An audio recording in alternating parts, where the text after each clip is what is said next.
Salam sejahtera Malaysia. Selamat datang ke Heavenly Channel.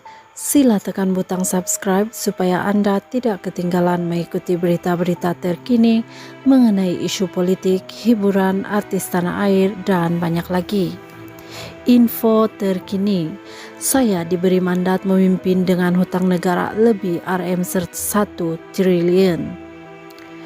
Putrajaya, Perdana Menteri Datuk Seri Anwar Ibrahim memaklumkan beliau diberi mandat memimpin dalam keadaan hutang negara mencecah lebih RM1 triliun. Beliau berkata perkara itu bukan fitnah, sebaliknya diteliti di setiap agensi yang mana berlaku kebocoran dan ketirisan.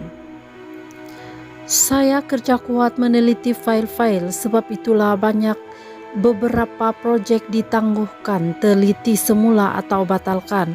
Bukan maksudnya untuk mencerca mana-mana tokoh politik.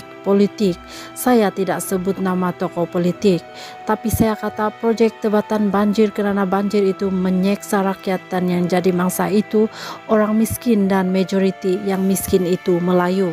Sebab itu kalau kita nak belanjakan, kita kena teliti. Ini soal tadbir mengurus negara itu harus dengan ketertiban, peraturan dan ke arah yang betul.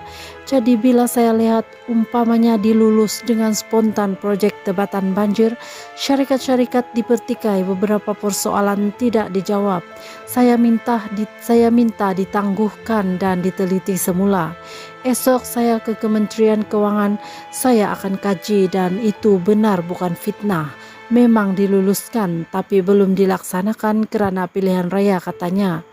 Beliau berkata demikian dalam ucap tama program pertemuan Mahabah Perdana Menteri bersama ulama dan asatizah di Seri Perdana di sini hari ini.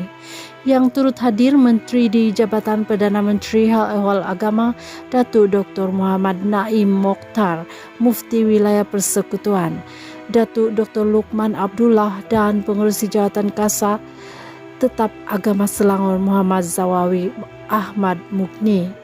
Media sebelum ini melaporkan Perdana Menteri mengarahkan beberapa kelulusan projek tebatan banjir bernilai RM7 bilion tidak diteruskan. Beliau dipetik berkata, ia membabitkan kelulusan secara rundingan terus yang diluluskan sebelum ini. Beliau yang juga Menteri Kewangan dilaporkan berkata, pegawai kementerian itu sudah diminta untuk meneliti semula kelulusan yang diberikan bagi memastikan ia mematuhi prinsip ketelusan dan peraturan yang ditetapkan.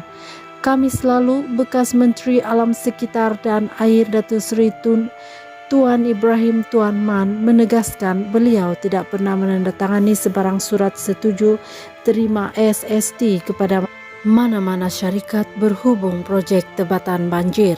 Tuan Ibrahim turut mempersoalkan jumlah peruntukan RM7 bilion yang hendak dikaji semula oleh Kerajaan Persekutuan seperti diumumkan Perdana Menteri baru-baru ini. Berikutan peruntukan asal adalah RM15 bilion. Sekian info hari ini. Terima kasih.